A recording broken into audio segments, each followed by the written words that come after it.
the character's so in depth and like the story was all over the place, but yet intertwined to each other.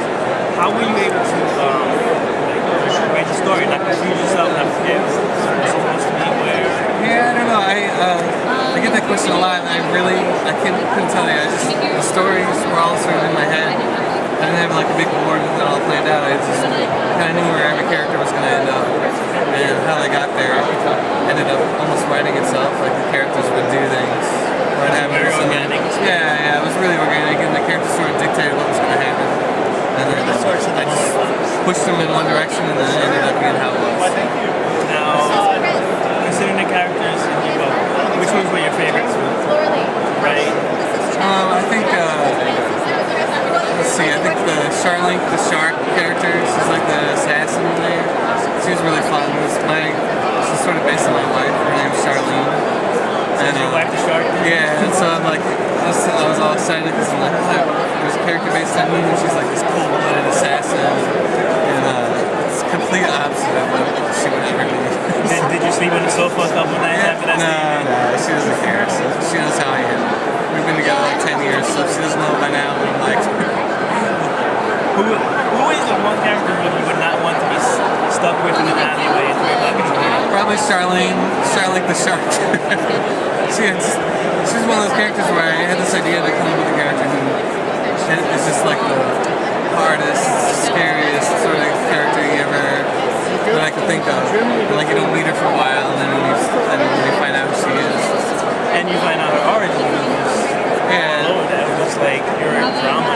Yeah. So then at the end there's very few happy endings in the story, and so I thought it'd be funny to give her a happy ending. Yeah, she was like the only one who got the happy ending. Yeah. Now, how shocked were you about like the big push of this book? Like a lot of people really liked it.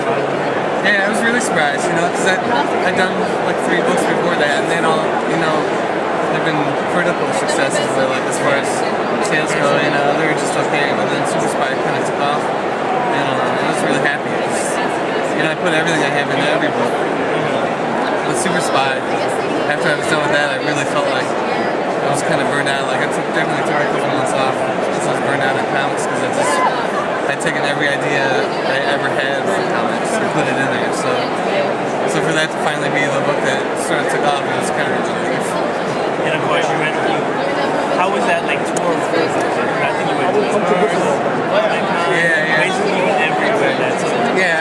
I'd been laid off like right before, or as I was working on that work, I got laid off from my day job. So I was like, well, this is going to be my full-time job. So I went to all the shows, met a lot of people, and then I think that helped too. I think people being able to walk up to me and talk to me about the book helps out. And, I don't know. And this is a Top Shelf? Yeah, Top Shelf. How did the process between going to Top Shelf and getting it printed happen? It started with Pistol Whip, which was my first book back in 2001, and I basically finished the book, had it, did like 20 mock-ups, finished product, and then took it to 20 different publishers with the cover letter. And I was like, here's my book, it's done, it's ready to go, hoping that somebody would like it, and Top Shelf called me like a week later. And they're like, we love the book, we want to publish it just as is. So that's how I broke in. Up until then, I didn't know anybody, have any connections or anything. I was just another one of those guys that loves comics, wanted to do it all. And been trying. So ever since then, it's been sort of easy. Top Shelf's been publishing my books, and then I'm working with Dark Horse. Yeah, sorry for the break, but it was at this point where Matt actually said something he wasn't supposed to. Something he's not supposed to say until after San Diego Comic-Con. So you know what? Keep an ear open for news about Matt at San Diego. And back to the action. Is that something we're supposed to know? Yeah, no, you're not supposed to know that. So cut that part out maybe until San Diego. I think they'll announce it. Alright, so I'll edit that. What advice can you give other young artists, young writers, thinking about like what they're doing? Yeah, I would say do your own thing. Like make the book that you would love to see, that you don't see, that's out there. And then if you do that, people are going to start to sense that, that book was made out of the love for the things you love and the love of the medium. And if you do that, people are going to find it, and eventually you'll start getting more and more work. And that's kind of what happened to me is I did Pistol Whip, and I just jammed everything I loved about comics into that book. And then I started getting more work. more work, and then I did stories that I felt like I wanted to do, and I wasn't trying to like do a story where this will fit maybe what Marvel's doing now, or this is kind of what Vernon was looking for. I just did my own books, and then if you do that long enough, eventually people will start coming to you asking you for your book, you know, your personality. So make sure your personality's in there. Now, your art style is very different. How did it develop? Was it the style that you liked growing up, or was it always the way you were? It's you know, I can control it a little bit, so it's sort of like trying to be bending my style more and more towards, I don't know what I'm moving towards. I feel like I'm getting better with every book, you know? But when I first started out, like I did a bunch of mini comics, and they were just like super raw. I was using a brush for the first time, and it was just like horrible art. I was What's the teaching difference myself between brushing and inking?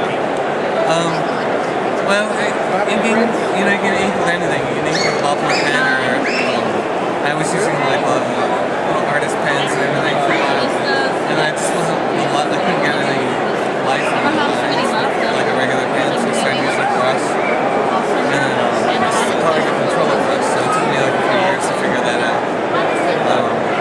Yeah, I like the brush better. It gives you a little more life to your drawings. And, So you mentioned your older books. Can you tell us about the Two Sisters and Pistolwhip? yeah, Pistol was my first book, you know, and then there's the follow-up, Yellow Menace, was the sequel to it, because I worked on that, a writing partner, and we worked together on those. And then Two Sisters was like the next book I did. I kind of wanted to do my own thing. Like after working with somebody else, I really need to write and draw. I need to do it on my own. So, Two Sisters was the next book, and it's World War II, some spies, and some rockets, I put some pirates in there. So did Two Sisters eventually lead into Super Spies? Yeah, as I was working on Two Sisters, I couldn't imagine doing like a series of graphic novels instead of World War II Spies. So Super Spy was going to be like the next book in that series.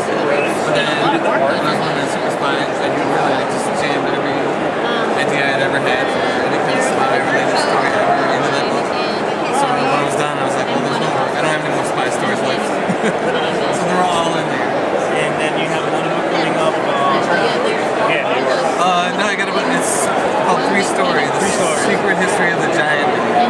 And it's from Dark Horse. It's coming out in September. So, and that book's about a guy who was born in the 40s and then follows his life through the 50s and 60s, and he grows three stories tall. Oh, I think I heard about this story.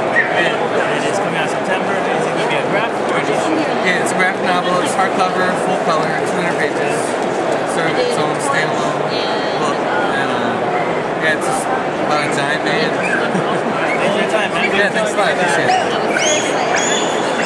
Cool. Sorry to put you off. I think I took too many commissions today.